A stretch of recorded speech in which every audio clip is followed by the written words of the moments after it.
Shalom, selamat pagi anak semuanya. Pada pagi hari ini bersama dengan Bapak kita akan sama-sama beribadah, memuji Tuhan di ibadah ceper kita kali ini. Ya, nah sebelum kita memulai ibadah kita pada pagi hari ini, pertama-tama Bapak mengingatkan kita semuanya untuk kita menyediakan kitab dengan buku catatan atau kertas yang kita bisa tuliskan sesuatu yang kita dapat dari ceper ini maupun nanti ketika kita akan menuliskan refleksi ya beserta juga dengan alat tulisnya. Oke. Untuk memulai ibadah kita hari ini, Bapak mau mengajak kita semuanya untuk mengangkat satu pujian yang berjudul Roh Kudus Kau hadir di sini.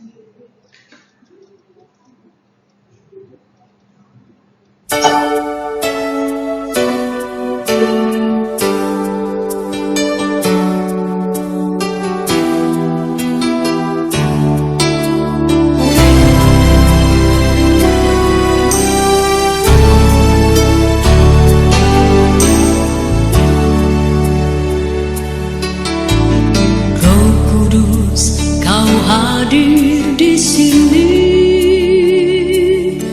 Roh Kudus, ku mengasihimu. Kau lembut, kau manis, kaulah penghiburku, penolongku, diutus Bapakku. Roh Kudus, kau hadir di sini.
Anak, mari kita berdoa semua. Tuhan Yesus yang baik, terima kasih ya Tuhan atas semua berkat dan pertolongan-Mu serta penyertaan-Mu dalam hidup kami. Terima kasih sekali lagi karena Tuhan telah memberikan kami waktu untuk kami bisa beribadah di chapel kami pada hari ini. Terima kasih Tuhan Yesus. Kami mohon kepadamu kiranya kuasa Roh Kudus-Mu yang menolong dan membantu kami, memberkati hati kami, supaya ketika kami mendengar firman Tuhan sebentar, kami bisa dengan fokus dan dengan konsentrasi, dengan sungguh-sungguh mau mendengarkan Tuhan, mau belajar, dan mau melakukan firman Tuhan dalam hidup kami.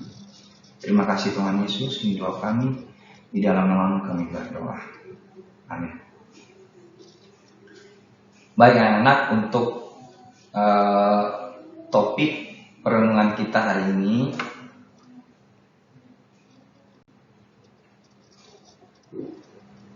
itu tentang Yesus berjanji mengutus Roh Kudus. Aku ulang sekali lagi, Yesus berjanji mengutus Roh Kudus yang terambil dalam Yohanes 14 ayat 15 sampai 20. Ya, oke. Pertama-tama kita akan membaca ayatnya dulu, Yohanes 14 ayat 15 sampai 20.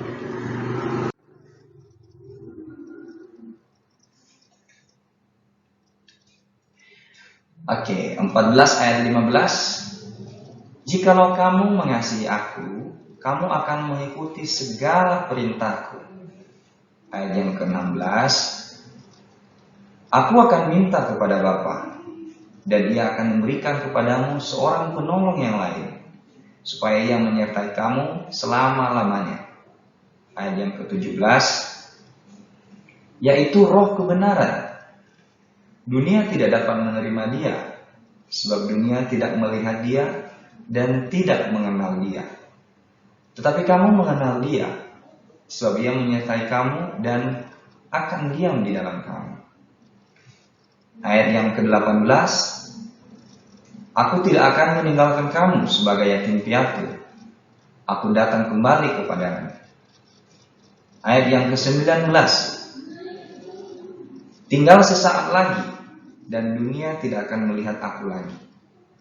Tetapi kamu melihat aku, sebab aku hidup dan kamu pun akan hidup.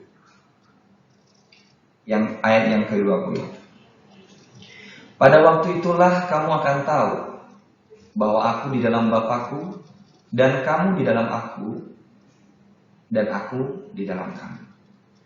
Nah anak-anak, kita semua tahu bahwa ini bukanlah perkataan siapa-siapa, ini adalah perkataan Tuhan Yesus kepada murid-muridnya. Sewaktu apa? Sewaktu mereka bersama-sama sedang melakukan perjamuan terakhir. Nah, jadi ingatkan waktu minggu lalu anak-anak mendengarkan chapel ya dengan Ibu Dian membahas perenungan tentang perjamuan terakhir. Nah, anak-anak, perenungan hari ini itu kelanjutan dari perjamuan terakhir. Jadi setelah Tuhan Yesus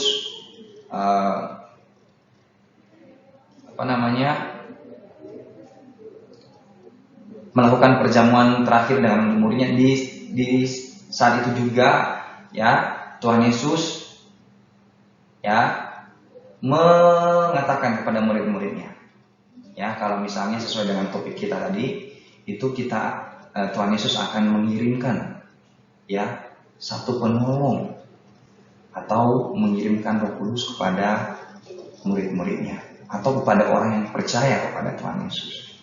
Ya, nah anak-anak,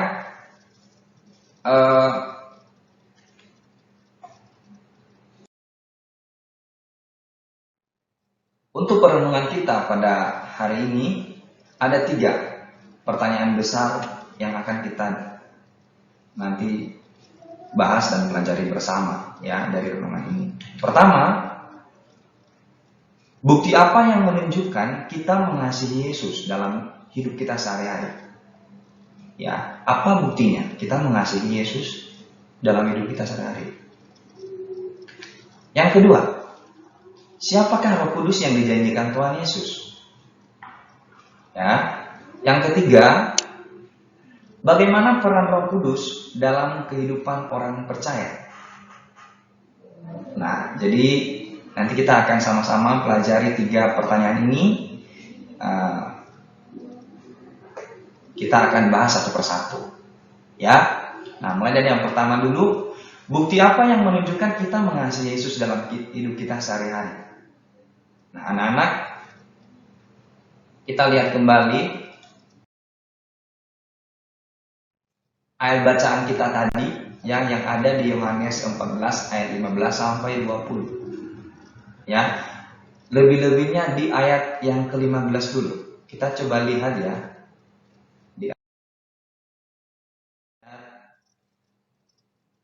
Yang ke-15. Ya. Jikalau kamu mengasihi aku, kamu akan mengikuti segala perintahku. Anak-anak, ini jelas. Jelas sekali. Ya. Ini singkat ya, di ayat 16 ini sudah menjawab ya pertanyaan kita yang pertama tadi ya. Tuhan Yesus mengatakan begini. Ya, kalau kamu mengasihi aku, kamu akan mengikuti segala perintahku. Orang-orang percaya sampai sekarang, ya, sekarang ini yang percaya sama Tuhan Yesus, ya, itu tidak dikatakan mengasihi Tuhan Yesus anak kalau dia tidak mengikuti perintah Tuhan, ya, atau ajaran Tuhan Yesus. Kalau kita nggak mengasihi, kalau kita nggak mengikuti itu, kita nggak boleh bilang diri kita mengasihi Tuhan Yesus. Ya, orang percaya tidak boleh mengklaim dirinya mengasihi Tuhan sebelum dia melihat dirinya kalau dia sudah benar-benar mengikuti perintah Tuhan. Ya, jadi ini satu teguran, satu pembelajaran bagi kita.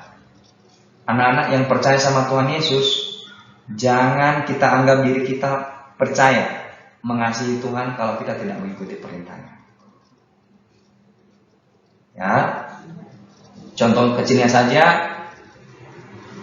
beribadah dengan sungguh-sungguh. Saat mendengarkan chapel kali ini, anak-anak lihat diri anak-anak. Anak-anak sudah benar-benar fokus tidak, atau hanya sekedar B yang penting B dengar sah. Sambil peduli saya mengerti atau tidak. Yang penting saya sudah ini ikut chapel hari ini. Saya nggak sungguh-sungguh juga tidak masalah, ya. Nah, anak, ini adalah perintah Tuhan Yesus langsung kepada kita ya, bahwa bukti kita mengasihi Tuhan itu kalau misalnya kita benar-benar sungguh-sungguh mengikuti perintahnya. Ya, perintahnya apa? Ya, kita bisa baca di dalam Alkitab perintah-perintah Tuhan Yesus, mengasihi Tuhan Yesus, mengasihi sesama. Ya, dan juga melakukan kehendaknya di dalam setiap kehidupan kita. Ya, oke, kita lanjut.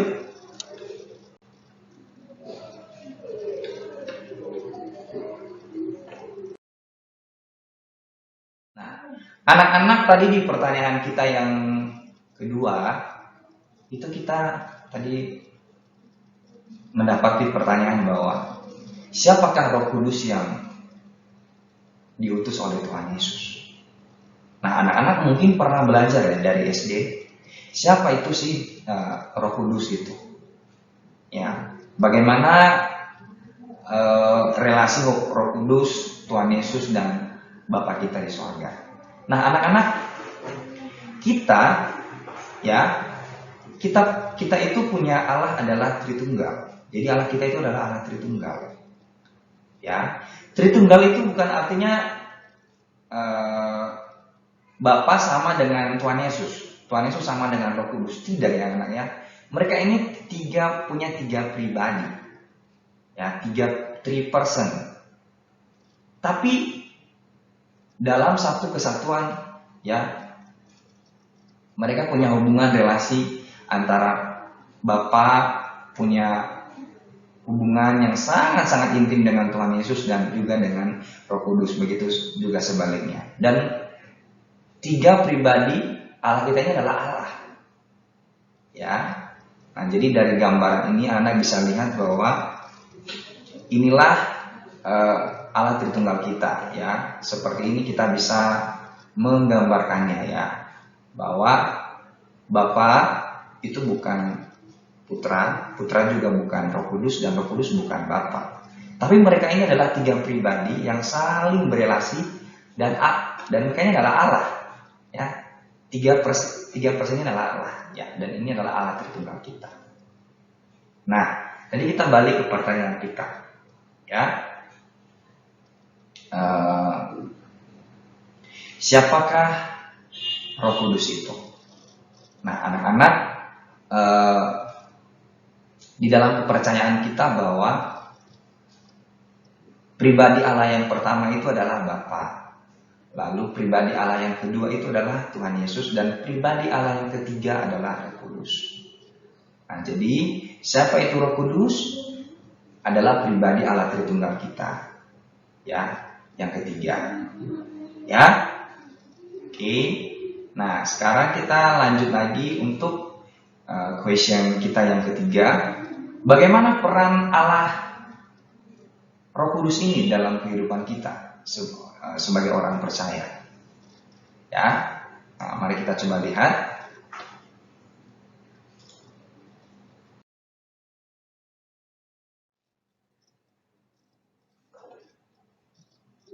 Nah, anak-anak, kita balik lagi kepada lihat dulu sekali lagi, ya, tentang bahan perenungan kita, yaitu dalam Yohanes 14 ayat 15 sampai 20. Ya. Nah,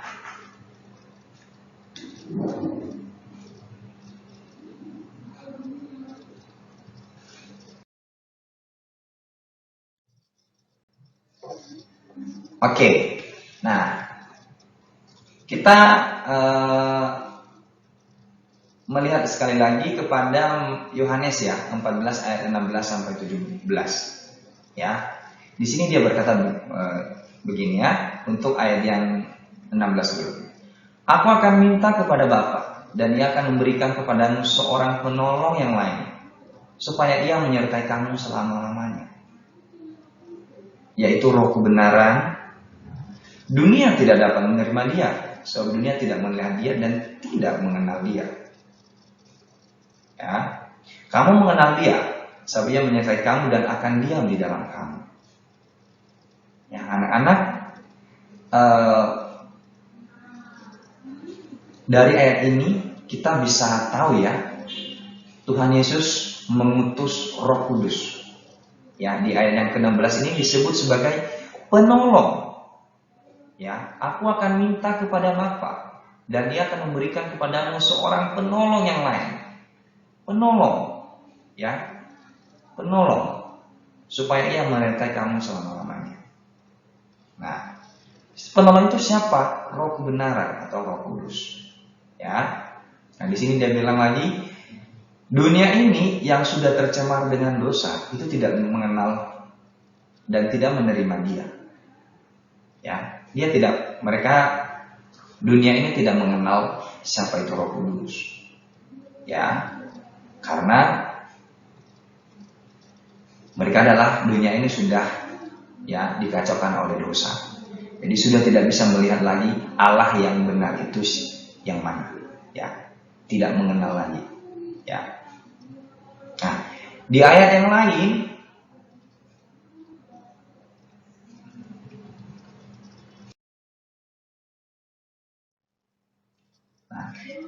lain anak, dalam Yohanes 14 ayat 26, ya. Di sini dikatakan bahwa tetapi penghibur, yaitu Roh Kudus, yang akan diutus oleh Bapa dalam namaku, Dialah yang akan mengajarkan segala sesuatu kepadamu dan akan mengingatkan kamu akan semua yang telah aku katakan kepadamu. Nah, di sini kita bisa melihat, ya, bagaimana peran Roh Kudus itu dalam hidup kita. Kalau tadi di ayat yang 16 dan 17 kita melihat Roh Kudus di situ Tuhan katakan sebagai penolong bagi kita.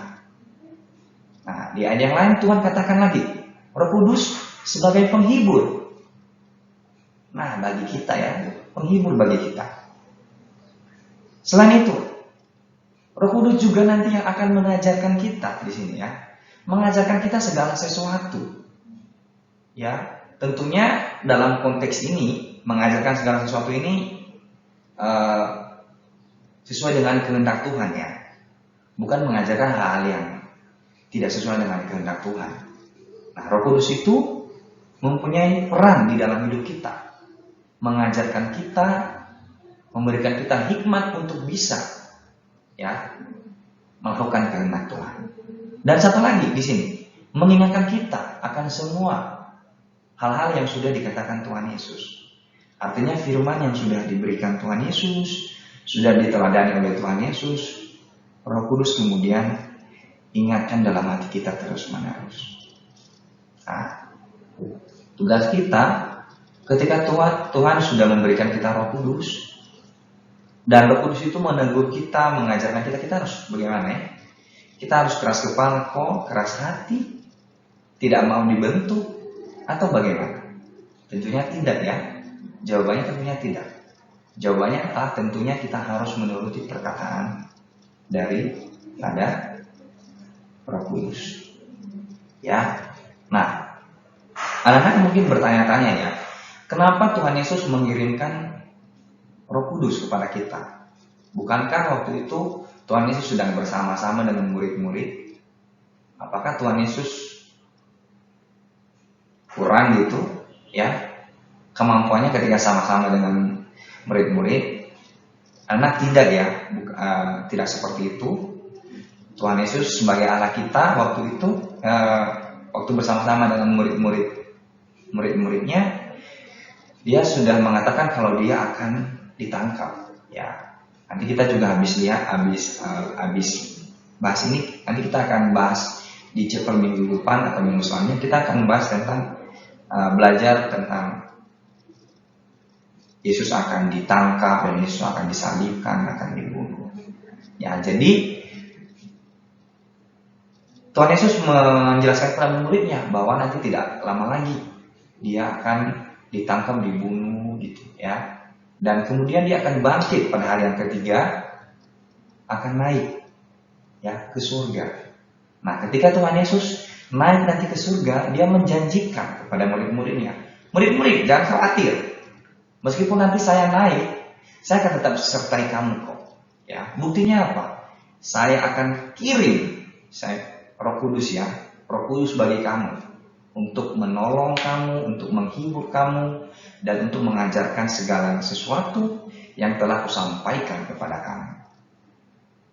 Nah, mendengar perkataan-perkataan seperti itu, tentunya para murid-murid dikuatkan ya, dikuatkan. Meskipun dari antara mereka itu masih banyak yang tidak percaya, yang masih belum percaya pada perkataan-perkataan Tuhan Yesus.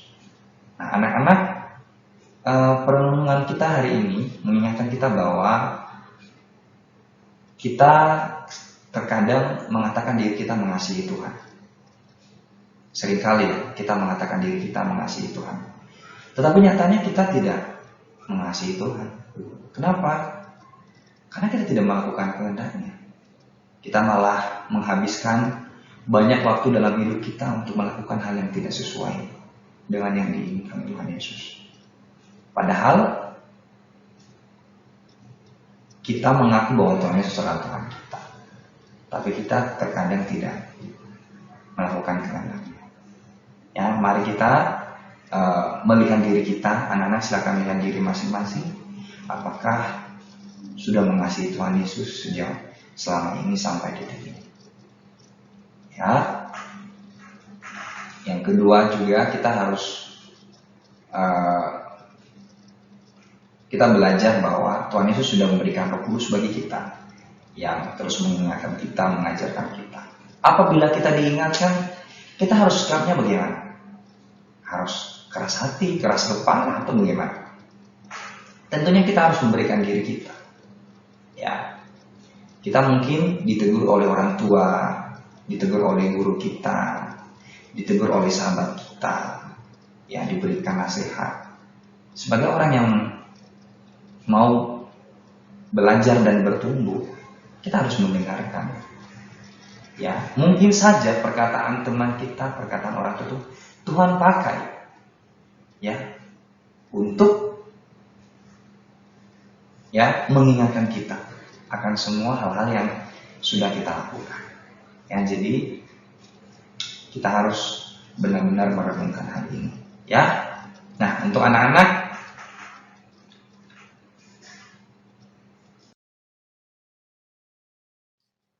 pertanyaan refleksi kita untuk pagi hari ini. Ya, oke anak, pertanyaan refleksi kita untuk pagi hari ini. Ya, pertama, selama ini sudahkah kita mengasihi Tuhan Yesus dengan menuruti perintahnya dengan taat dan setia? Ya, nah silakan nanti tuliskan refleksi anak-anak. Ya, silakan anak refleksikan pertanyaan ini. Yang kedua, sudahkah kita memberi diri dengan tulus untuk dipimpin oleh Roh Kudus setiap detik, setiap menit, jam, maupun setiap hari? Anak-anak silakan tuliskan refleksinya anak-anak semuanya, dan renungkan ya pertanyaan-pertanyaan refleksi ini. Ya, 2 pertanyaan refleksi. Baik anak-anak, untuk menutup ibadah kita hari ini, mari Bapak pimpin kita di dalam doa. Mari kita bersatu di dalam doa. Tuhan Yesus yang baik, terima kasih buat semuanya yang telah Kau berikan kepada kami. Kami sudah selesai mendengarkan devosi ayat chapel kami pada pagi hari ini. Kiranya Engkau memberkati kami Tuhan, supaya kami dapat mengasihi Tuhan dengan lebih sungguh-sungguh melakukan perintah, dan memberi kami juga Tuhan diri kami untuk dipimpin dengan tulus, ya, dengan sungguh-sungguh oleh Roh Kudus Tuhan. Terima kasih Tuhan Yesus yang baik, ini doa kami di dalam nama Yesus Kristus kami berdoa. Amin. Oke anak-anak, kita sudah selesai untuk ibadah chapel kita hari ini. Sekali lagi Bapak ucapkan terima kasih banyak karena sudah mendengarkan ibadah chapel kita pada pagi hari ini. Ya, dari Bapak sampai jumpa untuk pertemuan selanjutnya di chapel-chapel selanjutnya. Tuhan Yesus memberkati anak semuanya. Shalom.